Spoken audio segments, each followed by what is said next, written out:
The rain poured steadily over New York City that night, drenching the streets and casting shimmering reflections from streetlights on the slick pavement.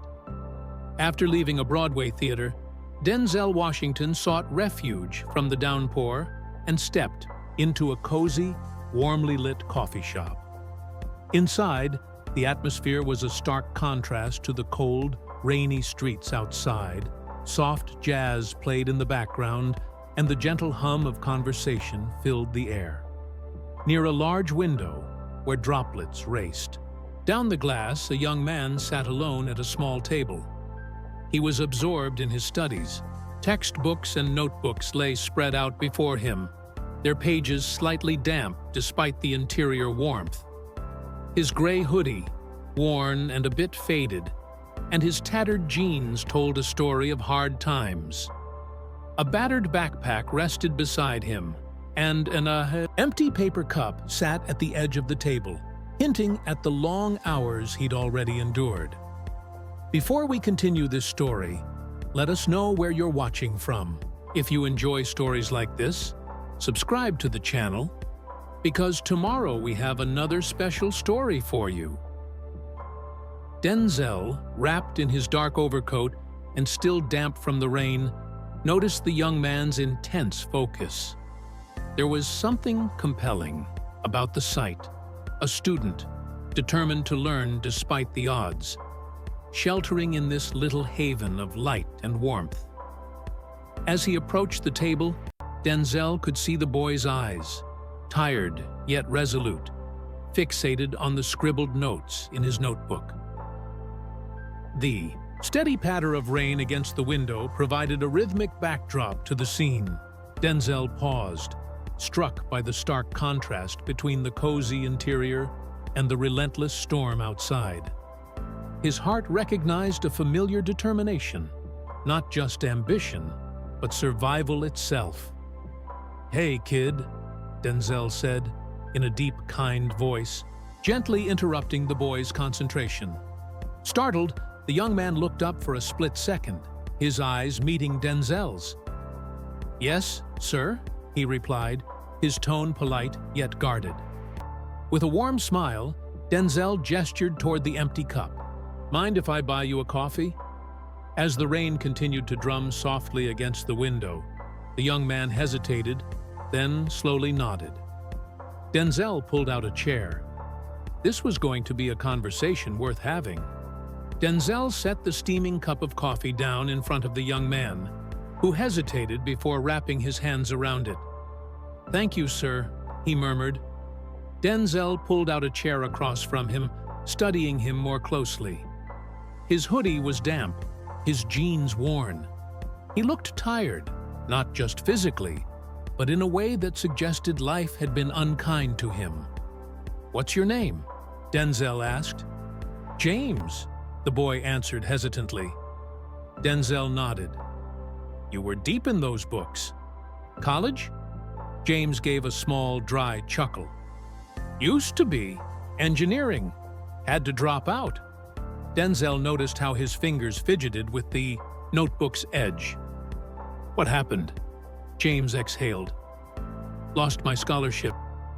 My mom got sick. Hospital bills took everything we had. After we lost our apartment, school didn't seem so important anymore." Denzel glanced outside at the rain, then back at James. "And now?" James shrugged. "I do what I can. Study when I find time, work when I find shifts. The cafe lets me sit here as long as I don't bother anyone." Denzel tapped his fingers against the table, thinking. He had seen young talent go to waste before. But this wasn't just about talent. This was survival. James took another sip of his coffee, oblivious to the fact that his life was about to change. Denzel sat back, watching James take slow sips of his coffee. He could tell the boy was used to struggling, used to figuring things out alone. "How long have you been living like this?" Denzel asked. James hesitated. "A while," he said, vaguely, avoiding eye contact. Denzel could sense the reluctance, pride mixed with exhaustion. He had seen this before. Young men forced to grow up too soon, too proud to ask for help, too tired to keep fighting. "You said you studied engineering?" Denzel continued. James nodded. "Yeah, always loved building things. Numbers make sense to me. Life doesn't." Denzel chuckled at the honesty. He glanced at the boy's books, pages filled with detailed equations and diagrams. This wasn't just a kid who wanted to be in school. This was someone meant to be there. "So, if you could go back, if money wasn't an issue, would you?" James looked up, eyes narrowing slightly. "Of course," he said without hesitation. "But that's not how life works," Denzel smiled. "Sometimes it is." James frowned. "What do you mean?" Denzel leaned in slightly. "What if I could help you get back to school? Cover tuition? Help you get back on your feet?" James froze. He stared at Denzel, processing the words as if they were in a different language. "You don't even know me." "I don't have to," Denzel said simply. "I know your situation, and I know talent when I see it." James let out a shaky breath, his fingers tightening around his coffee cup. Denzel placed a business card on the table. This wasn't just a promise, it was an opportunity. James stared at the business card lying on the table. His fingers twitched slightly, as if he wanted to pick it up, but wasn't sure if he should. The name, Denzel Washington, was printed in bold letters. "This is real?" James asked, his voice barely above a whisper. Denzel nodded. "It is. But it's up to you." James swallowed hard. It sounded too good to be true, too easy, too generous. Life had never been this kind to him before. Why would it start now? "What's the catch?" he asked, his eyes narrowing slightly. Denzel chuckled. "No catch. Just one condition, you don't waste it." James exhaled sharply, leaning back in his chair. His whole life, he had learned to be skeptical. Nothing ever came for free. People who offered kindness usually expected something in return. Denzel seemed to sense his hesitation. He leaned forward, his voice calm but firm.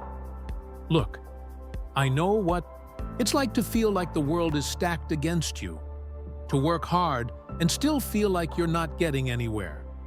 But you have something a lot of people don't. You haven't given up." James bit his lip, looking away. "You don't have to decide right now," Denzel continued. "But I want you to think about something. What's stopping you? Fear? Doubt? Pride?" James let out a quiet laugh, shaking his head. "All of the above," Denzel smiled. "Then, let me tell you something. None of those things pay the bills or get you a degree." For the first time that night, James smiled. A real one. James exhaled, looking at the business card again. Maybe, just maybe, this time life was offering him a way out. James sat in silence, staring at the business card. His whole life, he had been let down by the system, by circumstances, by people who made promises they never intended to keep. But something about this felt different. Denzel stood up, slipping on his coat. "I'm heading out," he said. "You don't have to decide tonight, but if you want this chance, call me." James nodded, fingers still gripping the card like it might disappear if he let go. As Denzel reached the door, he hesitated. "Wait," James called out. Denzel turned. I don't have a phone," James admitted, embarrassment flickering across his face. Denzel didn't miss a beat. He pulled out his wallet, took out a few crisp bills, and set them on the table. Then step one, get one. James looked down at the money, then back at Denzel. His throat tightened. This wasn't just about a phone. This was trust. This was belief. "You really think I can do this?"